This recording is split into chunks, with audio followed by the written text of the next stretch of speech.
Bonjour à toutes, je vous retrouve avec ma robe chemise blanche en lin viscose de chez Atelier Brunette. Au programme du jour, on va lui mettre des petites manches. Donc j'ai préparé mes manches classiques courtes. J'ai déjà assemblé la couture de côté. Donc le côté pour la manche droite et la manche gauche. Et donc je vais vous montrer comment les monter sur votre robe. Je vais vous montrer comment résorber l'embut quand on pose une manche. L'embut, c'est quoi? C'est quand la tête de manche, donc le haut de votre manche, est plus grand que votre emmanchure. Ça permet d'avoir une jolie forme à votre manche quand elle est posée. Pour ce modèle des manches classiques, il n'y a pas énormément d'embut, mais je vais vous montrer quand même comment faire. C'est l'occasion de vous montrer une technique couture. Pour résorber l'embut, je vais commencer par coudre 2 fils de front sur ma tête de manche. L'avantage de ma machine, c'est qu'elle a directement le programme fronçage avec les bons réglages, la longueur de point est allongée et la tension du fil réduite.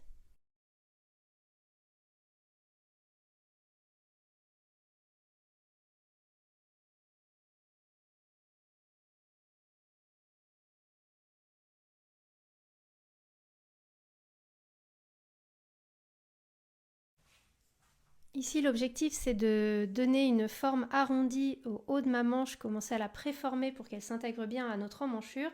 Donc j'ai commencé par former des petits plis grâce à mes fils de fronce. J'ai ensuite placé sur ce coussin de repassage ma manche et avec la vapeur, ça l'aide à prendre la bonne forme et surtout à ne pas avoir des petits plis. Maintenant, je vais bien épingler la manche sur mon emmanchure pour la monter.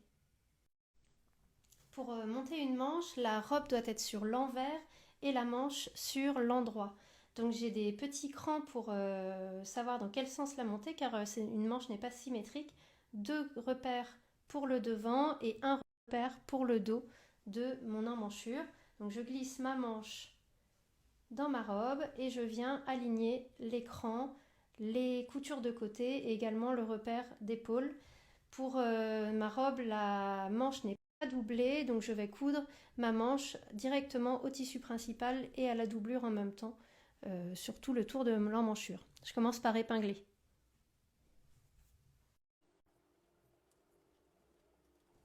J'épingle en premier la couture de côté de ma manche avec la couture de côté de ma robe.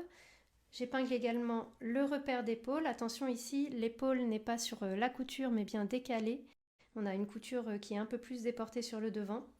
J'épingle également mes crans pour le devant et pour le dos, le bas de mon emmanchure et maintenant je vais épingler avec pas mal d'épingles tout le haut de ma tête de manche.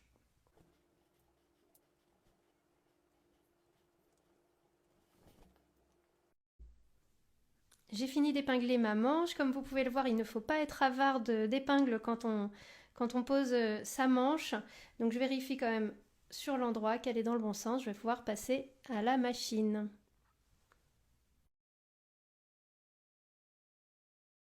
Je vais coudre ma manche, donc au piqué au point droit, à 1 cm du bord. Je commence au niveau de la couture de côté de la manche et donc je vais y aller doucement, petit à petit. C'est une couture assez délicate.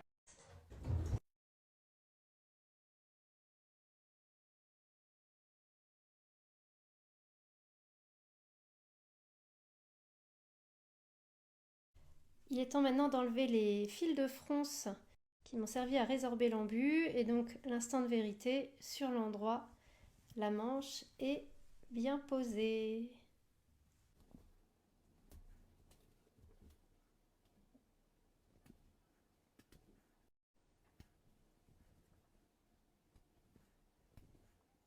Il me reste à finir les bords avec la surjeteuse et à repasser ma manche pour lui donner une jolie forme.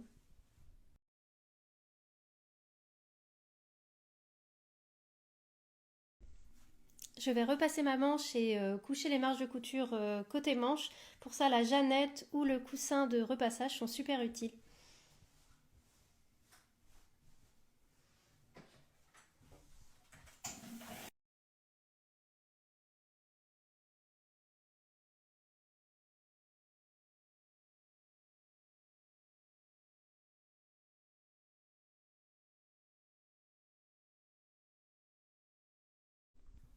Voilà pour le programme du jour. Donc j'ai maintenant des manches, ma robe est quasiment terminée. Il ne nous reste plus que vendredi où je partagerai la couture des boutonnières, des boutons et également l'ourlet de notre robe et des manches. Et après ce sera